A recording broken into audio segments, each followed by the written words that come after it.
So, when we think about the question, what is the best medicine? What is the best medicine to you? Notice what your relationship is with the concept of medicine. For each of us, we have a different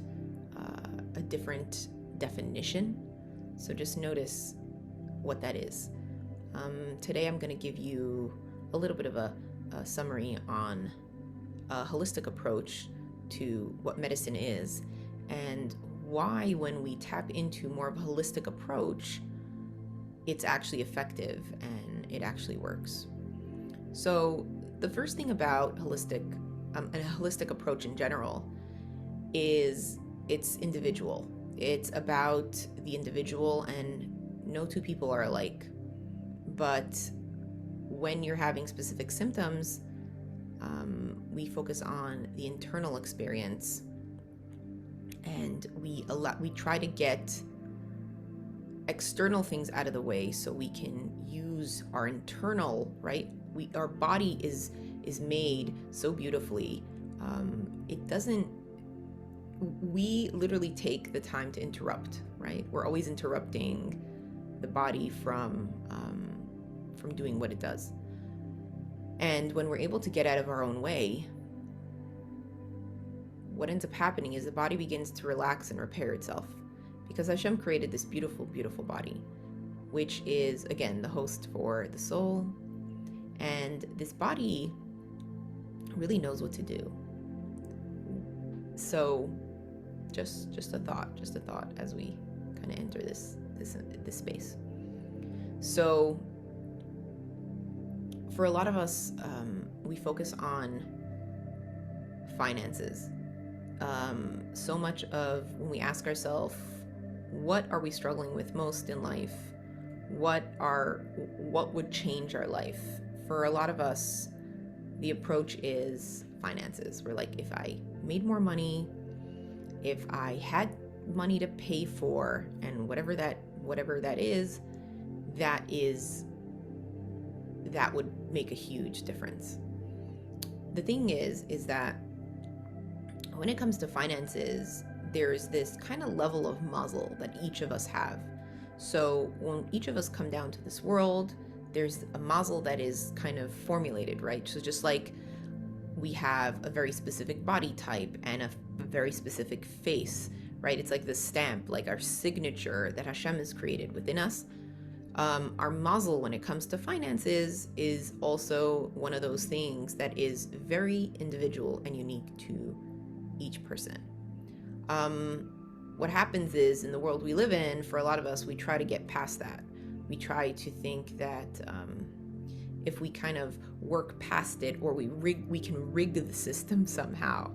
But if you've ever met people, right, which all of us have met people, you find that some people just have muzzle with money. No matter what they do, they don't even have to do anything, and it just comes to them naturally. The abundance is there. And then for others, there's this kind of when we talk about, like, that's kind of the money that has blessing and bracha in it and abundance, right? So there's that kind of money. Then there's another kind of money. There's the money that people think, okay, yeah, I can make a lot of money. I'll spend a lot of time making a ton of money. But what happens is they end up running into issues where they're doing a lot of damage control. Like they'll find they have to go to the dentist, or they have to pay an insurance on something, or something happens. And what happens is, even though there's a large number, right? The number is like large and quantifiable. When they look at how much they lose, right? How much kind of went, not to waste, but kind of they got distracted with things.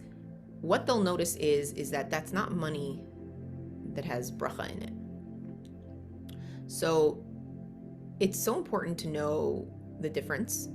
And in ourselves personally, there's they're like, intuitively, intuitively which path you're on, and what you draw towards you. So with that in mind, that is one piece, but a lot of people focus on that piece.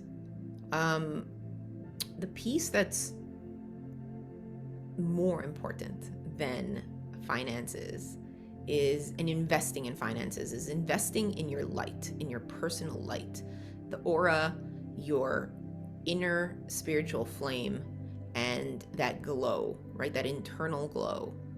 When you think about even skincare, right? Even with Ujjayi, skincare is one of those things that people will pay a lot of money for, because they crave this sense of glow. They want this glow. They want this beautiful, radiant face. They want to look a certain way. They want to be, and it's not only looking, behind the looking is they want to be perceived. They want to be perceived in this glowing light. So let that just sit for a second. So the gimmick in the market is that they will provide so many things that can create this perception of glow, but isn't actually going to give you that glow, that natural radiance. That natural radiance comes from within. So really simple, like people will ask me all the time, because I own a skincare company and I do have really great skin, which I'm really proud of. I didn't always have good skin, but I always say it also depends on your stress level and the way you're eating, right? So if you're eating nutritious food and you're moving and you are on top of it also, you have a good skincare regimen, your face is going to have that elasticity and that glow.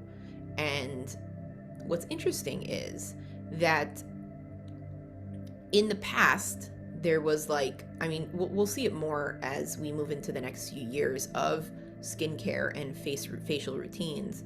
It used to be that people would pride themselves on wearing a lot of makeup. There was a lot of contouring. It was very heavy, the contouring and the covering of the face, right? As the more makeup, the better. And it was a little bit, I would say, aggressive and animated. But what we're leaning in towards right now is into more of a holistic environment where people are in a space where they love to show off their skin.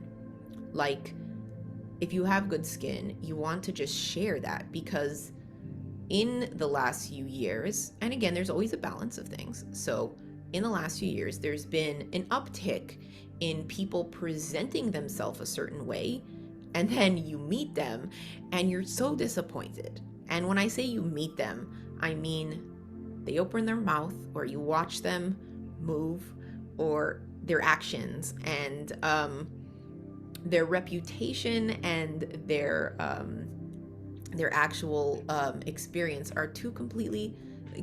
them are two completely different things. So it's important to know that even when it comes to skincare, people are taking that time to really strip away all those layers that, and we can think of them as barriers. And then when somebody meets you and they see you, they can actually really see you because you're not presenting something that you're not. And going back into that light, you're able to kind of just show your natural and vibrant light and glow, and with just as you are. And as we kind of end, okay, we're gonna get there.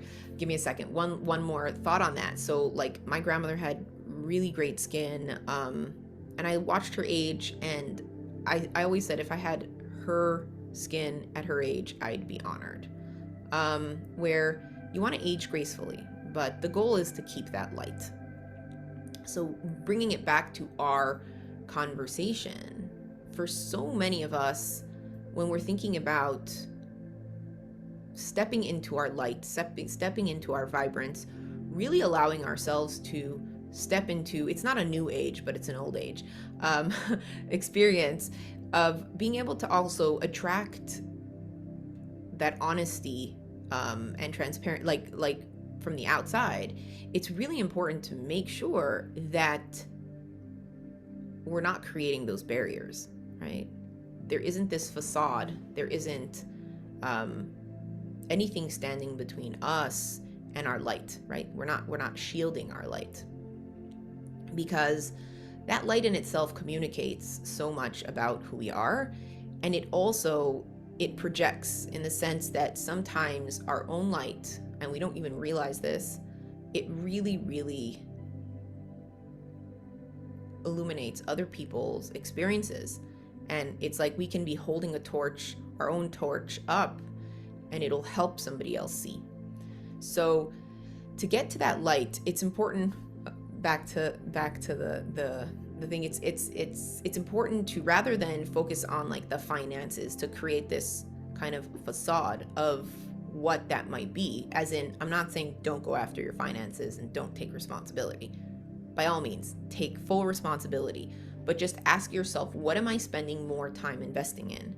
Am I investing more in my inner light and radiance, or am I spending more time in the finances? So balance is really key in that space. But when we think of that light, we have to really think about our soul's purpose.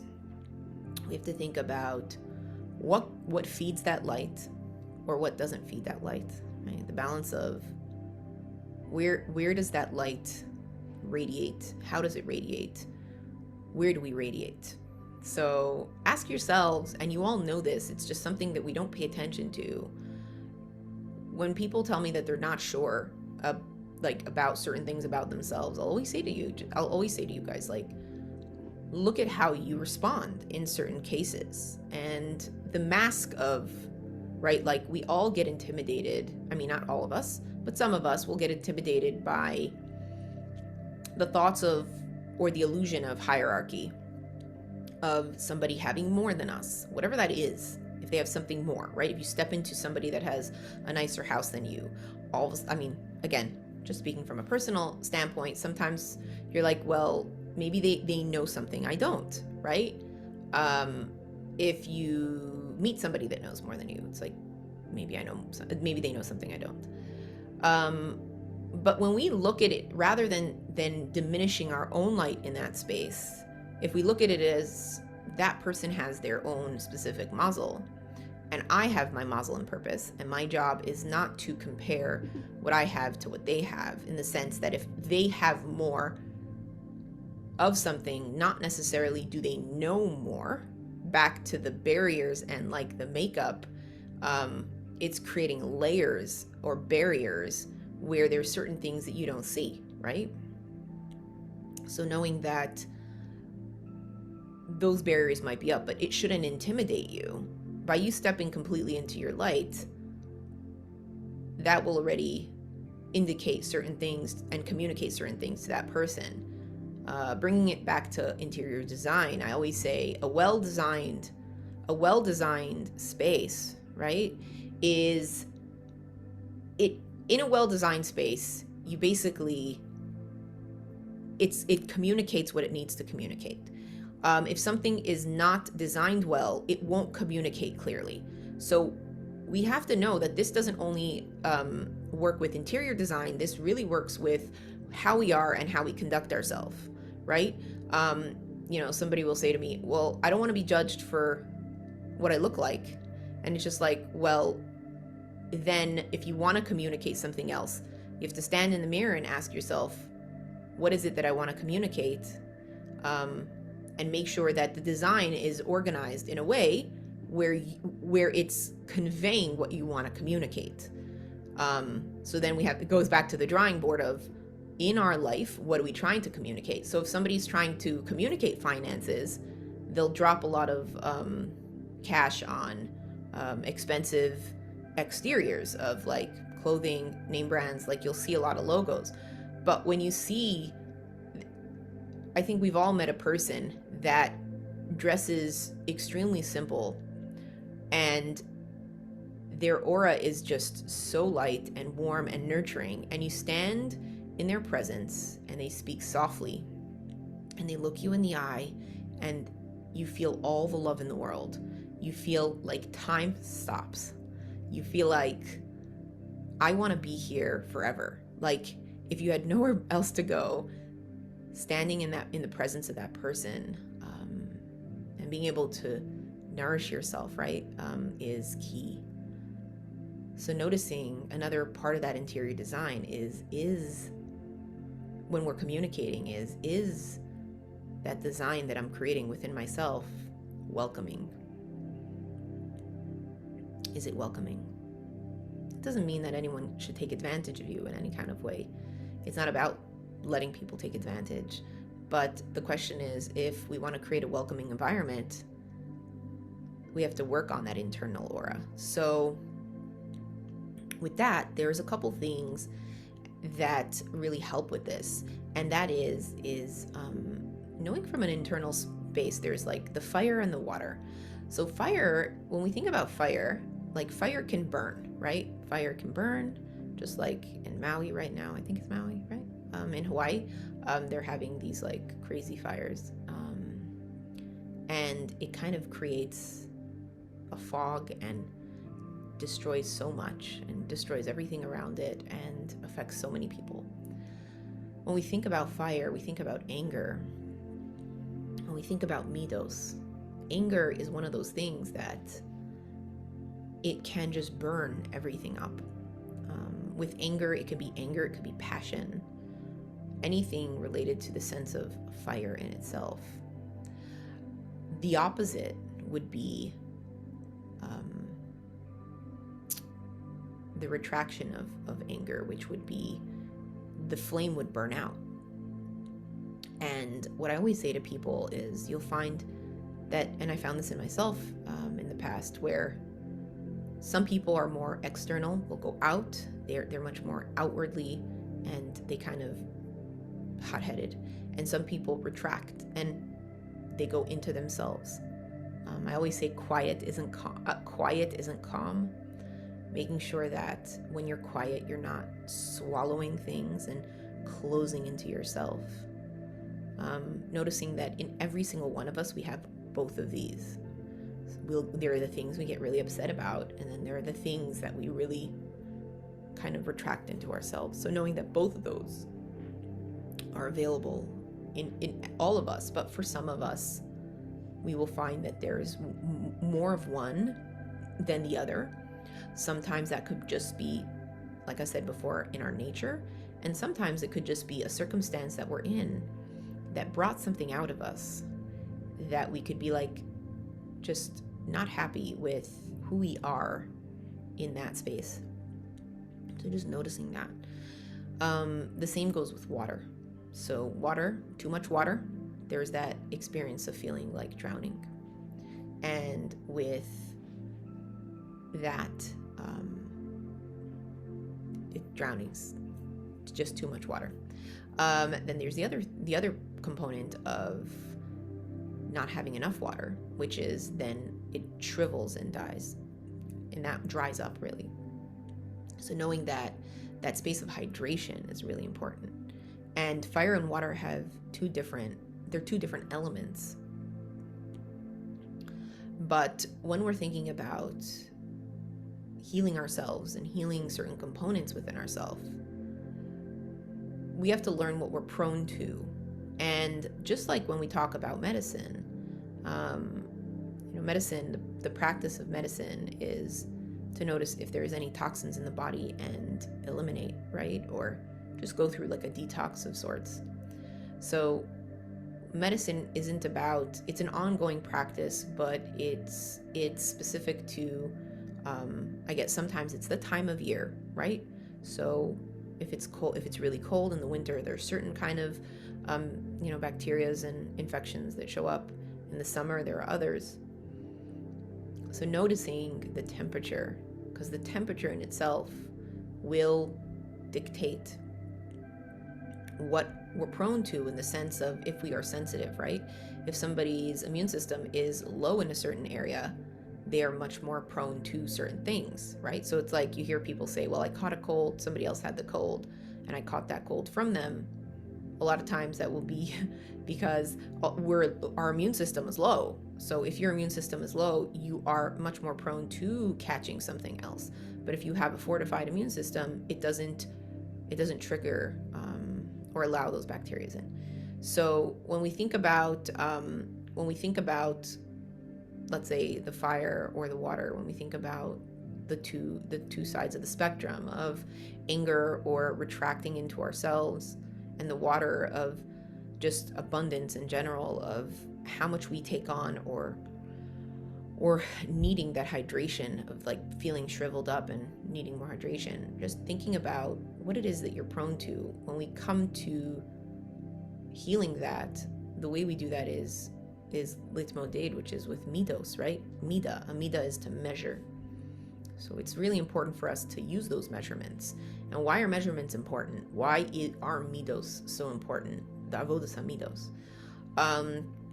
If you think about somebody that bakes a cake, right? If it's somebody, there are some people that are really good at what they do, and they can eyeball it, and they'll just pour some flour and pour some sugar, mix it up, and they'll make this amazing cake. And then for most of us, we use recipes, and that's why recipe books are really popular, is because for most things we invest in measuring cups and the right size of things, because things have the right it doesn't function without having the right proportions. So for most of us, we need to measure.